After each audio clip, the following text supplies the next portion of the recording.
Hi, Nick. It's Tuesday. I'm really glad you got Eggs Benedict. That's a good breakfast choice. For you, I think. I don't really like it. Nick. We can't go see Wreck-It Ralph. We missed it.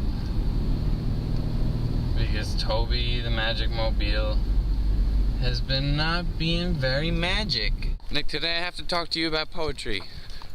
Poetry is a big scary thing in a big scary world, but at the same time that it's scary, it's also really beautiful, because poetry can do a lot of things. In fact, it can do infinite things. And I think that's sort of the point of poetry, is that the poem has to do something. It has to move you, or make you think differently about something, or introduce you to something that you were never introduced to before.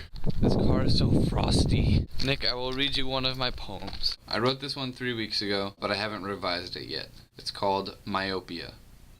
I put on your glasses last night.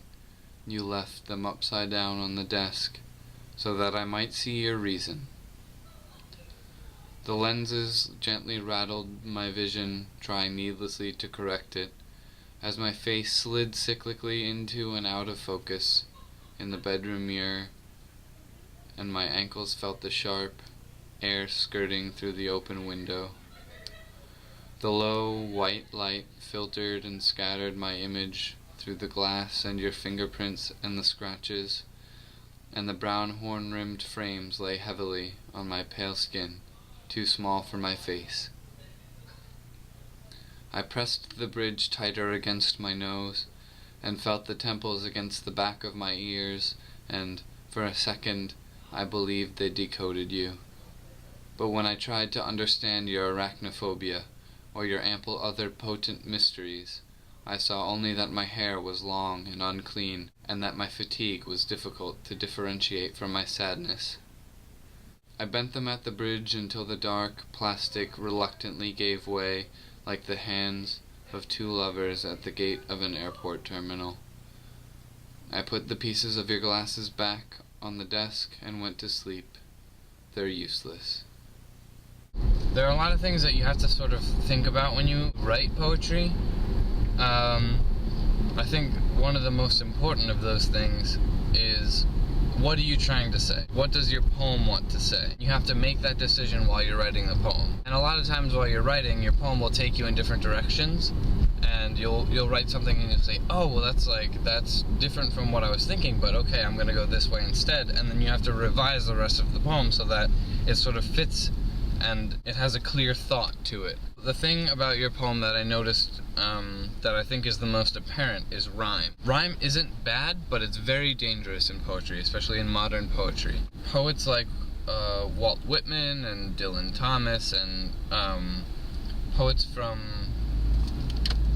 what you could say is a bygone era employed rhyme fairly often. I'd say regularly, in fact. But poetry has sort of moved away from that. Rhyme has become basically very old school, so you have to really watch out for it. There are many different types of rhyme, which is something that you should know first about it. Dylan Thomas's "Do not go gentle into that good night." Do not go gentle into that good night. Rage, rage against the dying of the light. The end rhyme there is a general rhyme, or a perfect rhyme, night and light. And because it's right on the end, it's the stop of a line, it becomes really predictable, which is something that you want to avoid in poetry. You want to avoid predictability. There's also visual rhyme, which are going to be words like love and move, or blood and good. Words that don't sound alike, but when you see them on a page, they look very similar. They look like they would rhyme. We can also use rhyme to our advantage. In a situation where rhyme could be very predictable, we can change that up and make it surprising, which would sound nice and fresh. Nick was a merry young man, whose skin was not very tan, so he sat in the sun for 6 days plus 1, and then he died. See, it's like, surprise! Tick, tick, tick, tick, tick, tick. This is a poem by William Carlos Williams. So much depends upon a red wheelbarrow, glazed with rainwater, beside the white chickens. Tick, tick, tick, tick, tick, tick. As promised, I wrote you a haiku.